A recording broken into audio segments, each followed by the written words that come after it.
राधे राधे दोस्तों। आज हम आपको सुनाएंगे भाग्य का खेल, एक बहुत ही अच्छी कहानी। अगर आप हमारे चैनल पर नए हैं तो प्लीज़ हमारे चैनल को लाइक करें, सब्सक्राइब करें और शेयर करें। एक गांव में पारो नाम की एक विधवा रहती थी। उसका एक ही बेटा था। वह इतनी गरीब थी कि घर में 4 बर्तन भी ढंग के नहीं थे। लड़का अभी बहुत छोटा था। पारो ने बड़े प्यार से उसका नाम नसीब सिंह रखा था, मगर वह इतना बदनसीब था कि उसके पैदा होने के कुछ समय बाद ही एक बीमारी में उनके पिता की मृत्यु हो गई।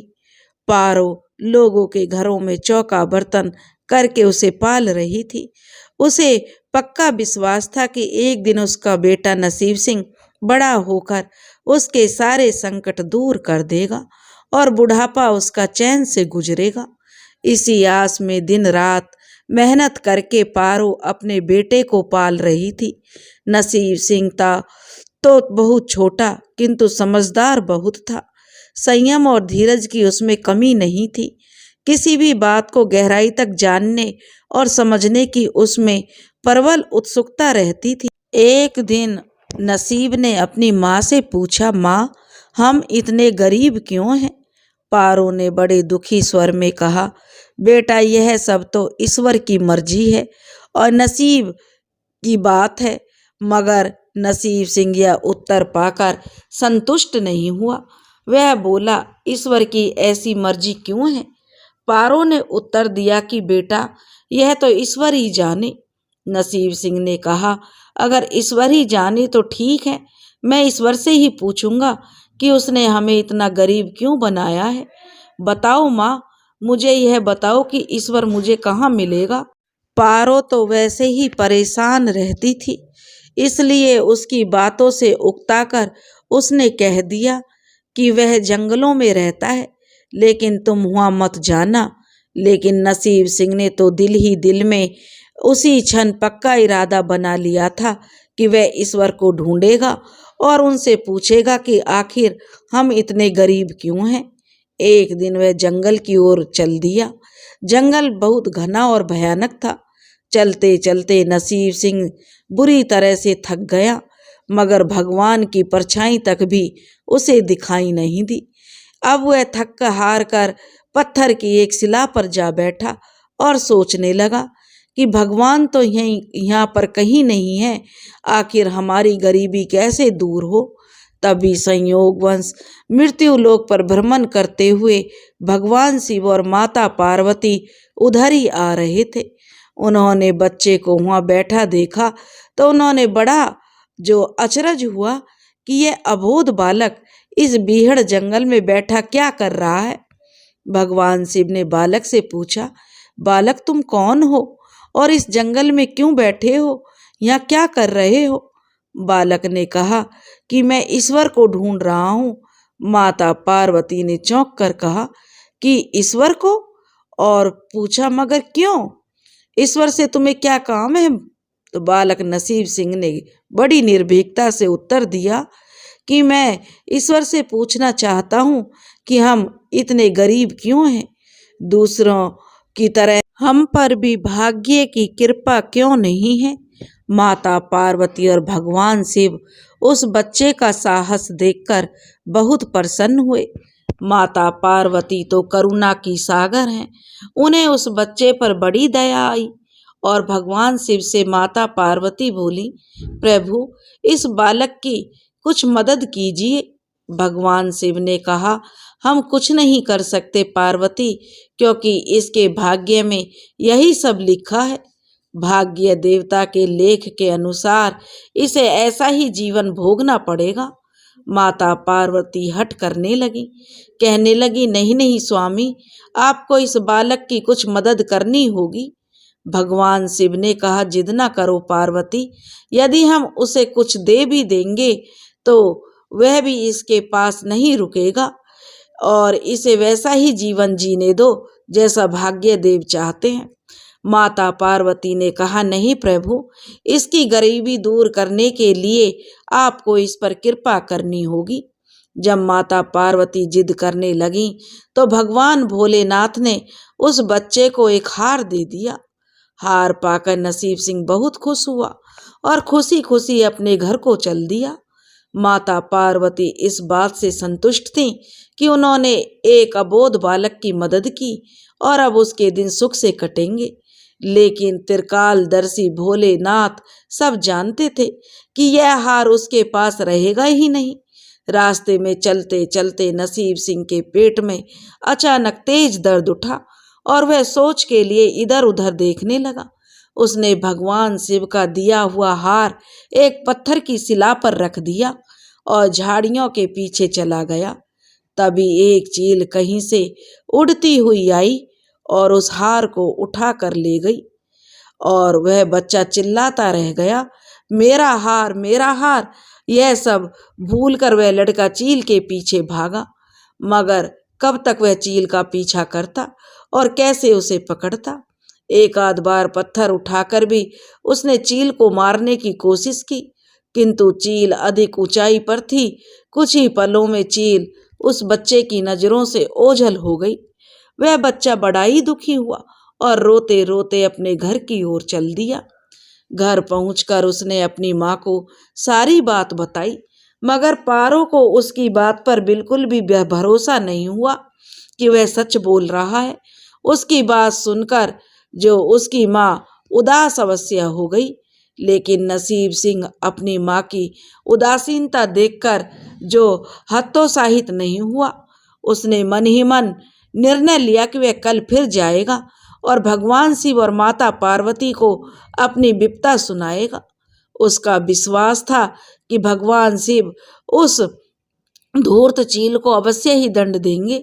भगवान शिव ने माता पार्वती से कहा, देखो देवी, उसके पास कल वाला हार नहीं रहा। उसे एक चील ले उड़ी और दूसरा हार पाने और उस चील को दंड दिलवाने की इच्छा लिए वह लड़का आज फिर आया है।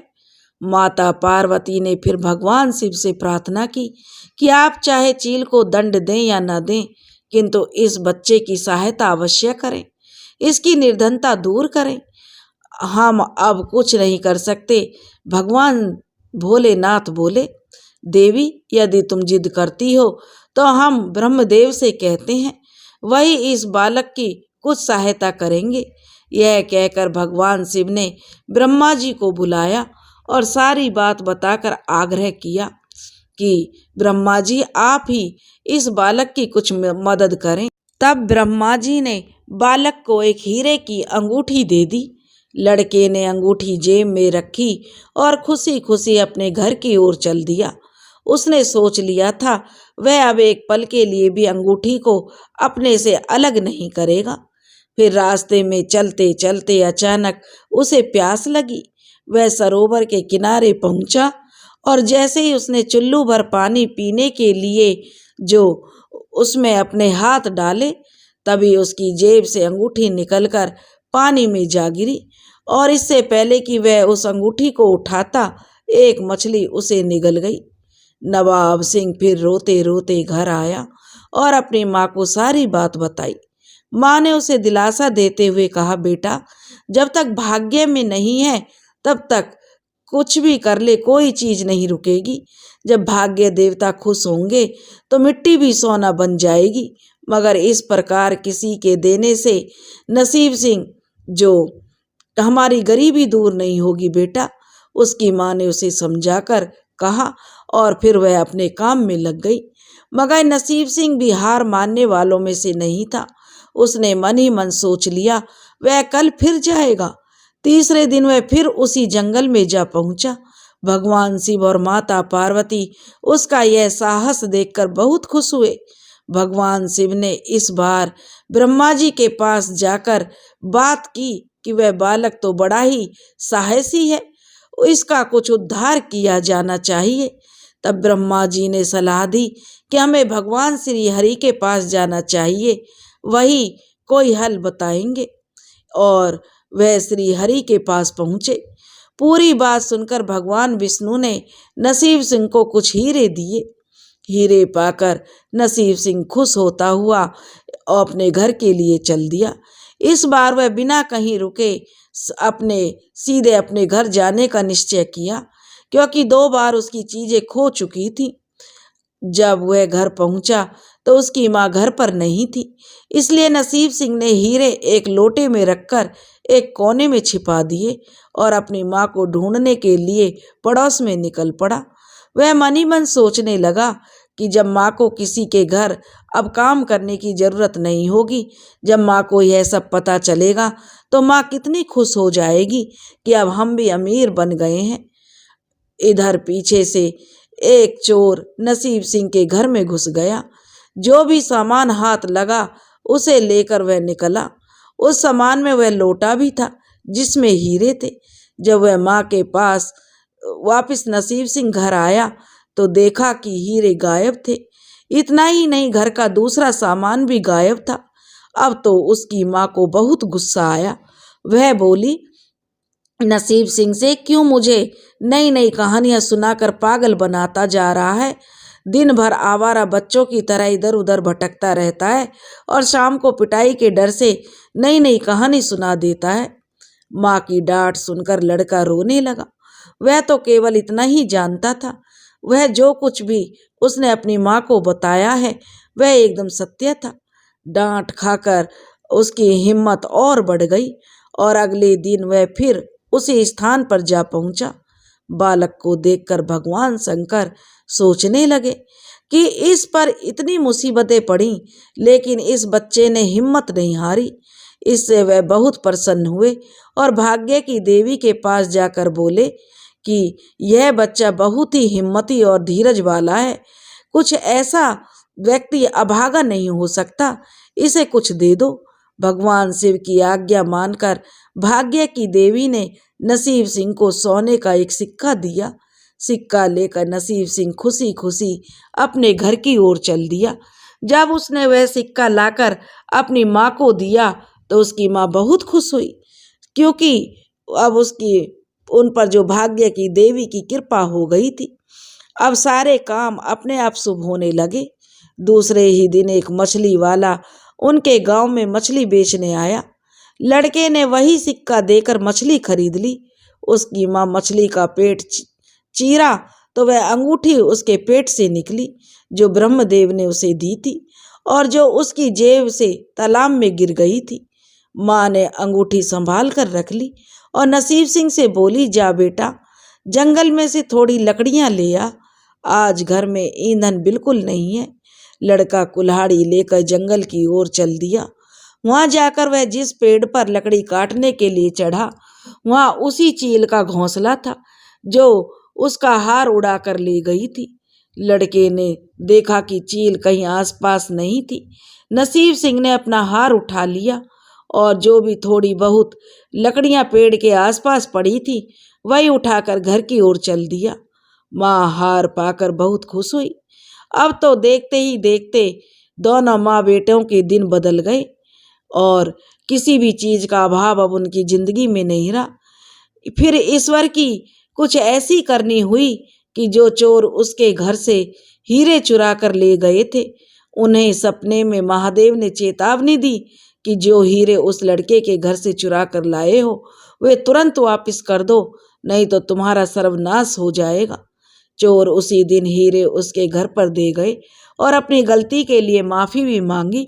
इस प्रकार उस अभागे का भाग्य चमक उठा। अब उसके घर में किसी चीज की कमी नहीं थी और उनकी गरीबी सदा के लिए समाप्त हो गई। हे भोलेनाथ, हे माता पार्वती, जैसे आपने नसीब सिंह का भाग्य खोला, ऐसे ही जो ये कहानी सुन रहे हैं और जो ये कहानी कह रहे हैं उनके भी भाग्य के द्वार खोलना। बोलो शिव शंकर भोलेनाथ की जय, बोलो माता पार्वती की जय। दोस्तों, अगर आपको हमारी कहानी पसंद आई हो तो प्लीज़ हमारे चैनल को लाइक करें, सब्सक्राइब करें और शेयर करें। राधे राधे।